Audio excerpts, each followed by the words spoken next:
hari ini ku bersyukur merasakan kasih setiamu.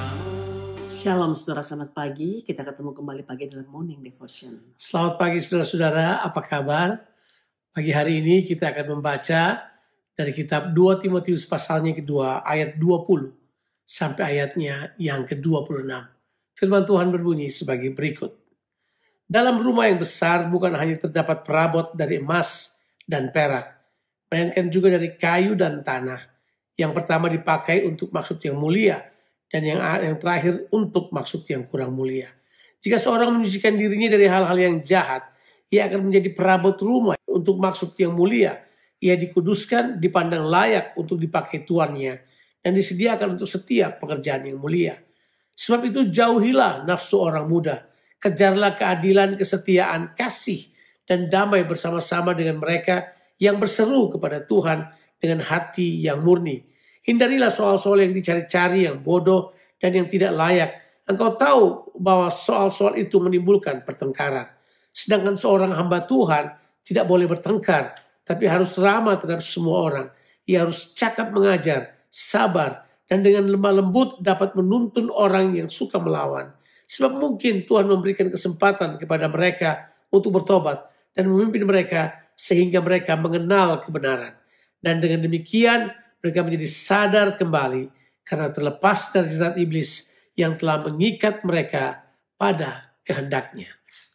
Saudaraku, mengikuti cara berpikir Paulus dalam mendorong Timotius untuk menjadi pelayan Tuhan yang tekun dan setia dalam mengemban tugas pelayanan, kita tahu saudara bahwa Paulus banyak menggunakan analogi atau contoh-contoh yang menolong Timotius untuk mengerti.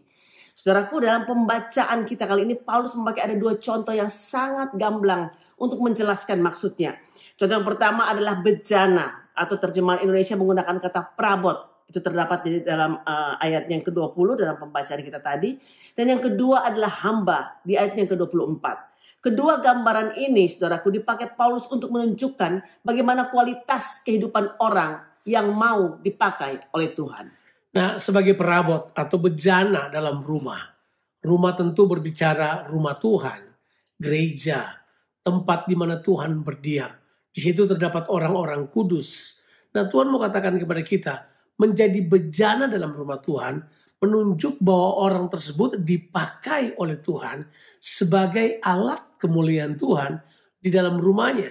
Sedangkan perabot yang kurang mulia tentu adalah tidak menunjukkan apa-apa. Ditulis dalam ayat yang ke-20 yang pertama dibilang bahwa perabot yang terbuat dari emas dan terbuat dari perak itu untuk tujuan-tujuan yang mulia.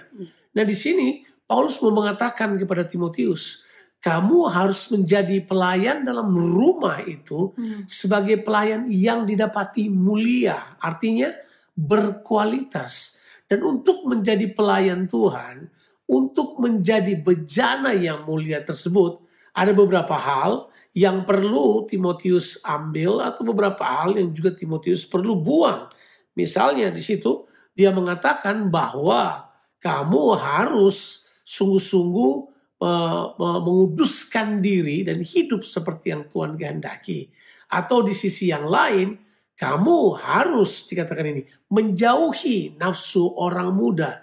Jadi ada yang kita perlu ambil, ada yang perlu kita buang atau kita tinggalkan dengan tujuan supaya kita dapat dibentuk menjadi pelayan-pelayan yang berkualitas. Dalam bahasa yang Paulus katakan adalah pelayan-pelayan menjadi bejana kemuliaan bagi kemuliaan dari tuannya, atau yang memiliki rumah besar tersebut.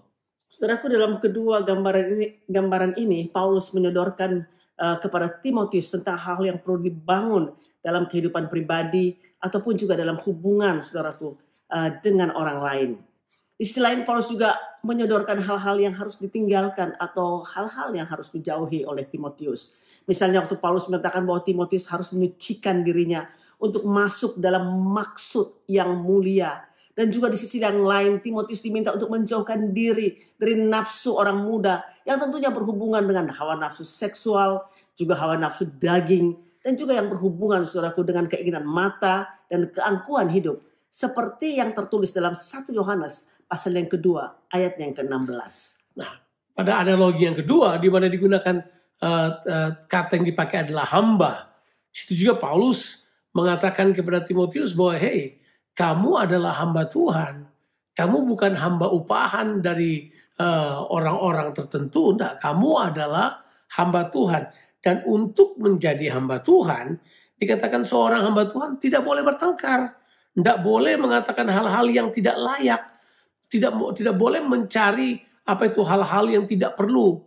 Pertentangan-pertentangan yang tidak perlu.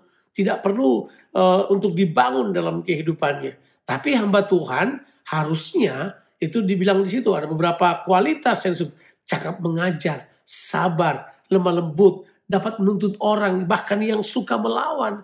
Mungkin Tuhan kasih kesempatan buat mereka. Jadi di sini sekali lagi Paulus beritahu bahwa hamba Tuhan harus membangun sebuah kualitas kehidupan seperti yang Tuhan kehendaki. Dan ini semuanya demi bertujuan untuk dapat melayani orang.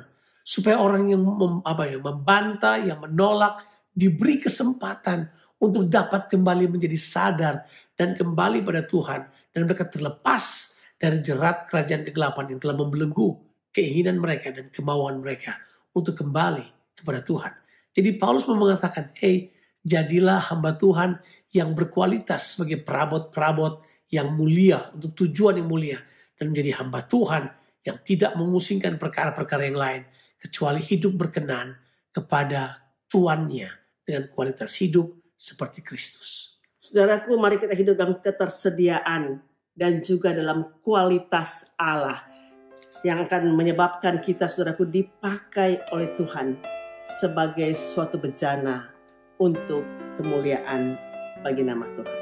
Tuhan Yesus memberkati saudara sekalian. Amin.